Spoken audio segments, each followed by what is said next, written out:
Hi guys, channel to my welcome. और जी क्या चल रहा है? तो रिसेंटली मैं दिल्ली से वापस आ गया क्योंकि वहाँ ना मैं दो चीज़ बड़ी मिस कर रहा था। एक अपना ये व्यू और दूसरा अपनी बाइक्स।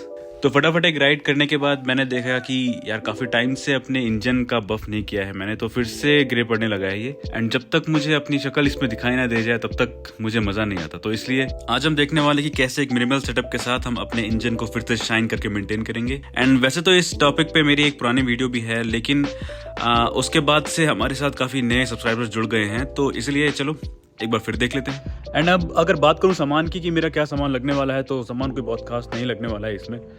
एक ड्रिल मशीन मेरे घर में ऑलरेडी है, तो मैं इसी को यूज़ करने वाला हूँ। इसके अलावा ये बफिंग पैड हैं जो मैंने अमेजोन से मंगाए थे, बहुत इजीली मिल जाते हैं। एंड अगर तुम एक ड्रिल यूज़ कर रहे हो तो तुम्हें ऐसे एक नट लगानी पड़ेगी जिसमें तुम्हारा ये बफिंग पैड लग सके, क्योंकि डायरेक्ट ये तुम्हारा ड्रिल पे लग नहीं पाता डायरेक्ट। तो इसलिए ये तुम्हें किसी हार्डवेयर की शॉप से जाके देखना पड़ेगा जिसमें तुम्हारा ये बफ पैड फिट हो जाए। और साथ में इसको मैंने टाइट किया है, दो नट्स नीचे, एक फास्टनर, और सेम चीज़ मैंने ऊपर भी करी है। तो इस तरीके से ये बहुत इजीली फिट हो जाता है। तो अगर तुम्हारे पास ग्राइंडर और ड्रिल दोनों ही चीज़ नहीं तो तुम्हारा कुछ नहीं हो सकता।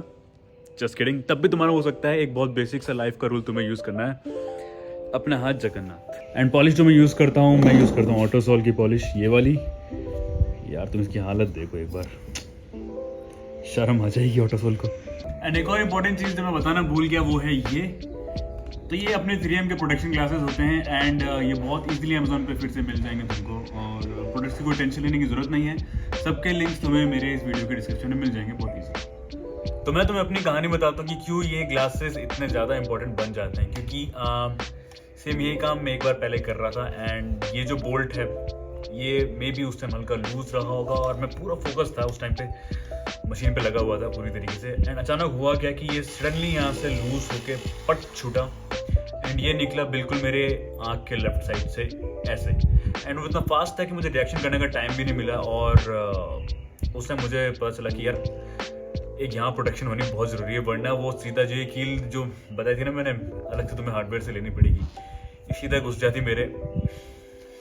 तो यार इस पूरे प्रोसेस को मैं टोटल 3 स्टेप्स में डिवाइड करने वाला हूँ, जिसमें पहला स्टेप रहेगा अपना इस पॉलिश को अपने इंजन केसिंग पे पूरा लगाना आराम से हाथ से। एंड सेकंड स्टेप पे रहेगा अपना ड्रिल से बफ करके उसको पूरा घिसना। एंड थर्ड स्टेप अपना अगेन जो रहेगा वो है किसी भी माइक्रोफाइबर क्लॉथ को लेके इसको लास्ट में हम रब करेंगे ताकि इसमें प्रॉपर शाइन आ जाए। एंड ये वैसे सबसे शॉर्टेस्ट एंड सबसे ईजीएस्ट वे रहता है इस काम को करने का, बट इसके अलावा थोड़ा लंबा प्रोसेस भी हम फॉलो कर सकते हैं। वो मेरे पास क्योंकि 2-3 चीज़ें होती हैं और चाहिए, वो मेरे पास नहीं है। तो सबसे बेसिक एंड सबसे ईजीएस्ट वे जो है करने का वो मैं आज करके दिखा रहा हूँ। एंड या किसी और दिन अगर मेरे पास वो और सामान हुआ तो मैं और भी वो चीज़ें करके दिखाऊंगा।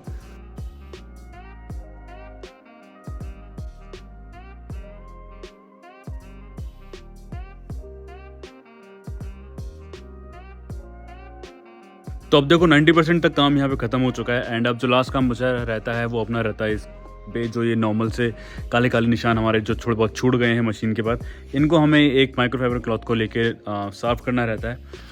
और अगर जैसा मैंने पहले बताया था, अगर तुम्हारे पास ग्राइंडर नहीं है, तुम्हारे पास ड्रिल भी नहीं है, तो तुम्हें ये जो मशीन से हमने इतनी बफ मारी है 10 से 15 मिनट के अंदर, ये तुम्हें करनी पड़ेगी हाथ से। और मेरी मानो या मेरे एक्सपीरियंस से मैं तुम्हें बता रहा हूँ, ये काम काफ़ी ज़्यादा टफ रहता है अगर तुम इसको हाथ से घिसने बैठोगे किसी कपड़े को लेके तो। और मोटा मोटी अगर मैं बताऊं तो मैं आराम से पौना घंटे के आसपास चला जाएगा, और जो एनर्जी इसमें जाती है बहुत ज़्यादा जाती है। तो उस सिनेरियो को तो अवॉइड ही करना है जहाँ तक भी हो सके, क्योंकि हाथ से करना बहुत ज़्यादा टफ है। तो ट्राई करना कि तुम्हें कोई ड्रिल का कहीं से जुगाड़ हो जाए या कहीं से कोई ग्राइंडर का तुम्हारे लिए जुगाड़ हो जाए।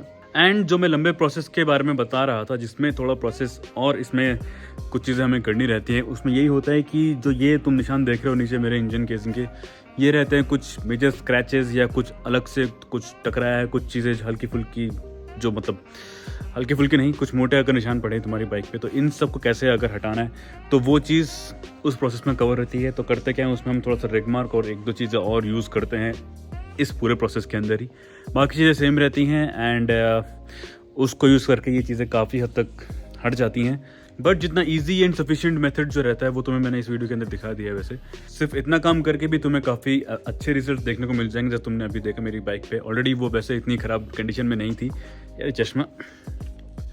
तो या ऑलरेडी वो वैसे इतनी ख़राब कंडीशन में नहीं थी। एंड क्यों नहीं थी, क्योंकि अभी तो फ़िलहाल क्योंकि मैं आउट ऑफ स्टेशन था कुछ टाइम से, तो या थोड़ा ग्रे हो गई थी वो। एंड नॉर्मली मैं करता क्या हूँ, एक बार इसको अगर मैं इतना बफ मार देता हूँ मंथ में एक बार, एंड मंथ के बीच में किस तरह से इसको मेंटेन में करता हूँ, मैं क्या करता हूँ, नॉर्मल एक स्टॉकिनेट क्लॉथ रखता हूँ। स्टॉकिनेट क्लॉथ जो तुम्हारा गर्म पट्टी टाइप का जो कपड़ा होता है उसको तुम कह सकते हो, उस टाइप का कपड़ा ले लेता हूँ। केमिस्ट के यहाँ पे इजीली मिल जाता है, अमेज़ॉन पर भी मिल सकता है, कई बार मिलता नहीं है वैसे।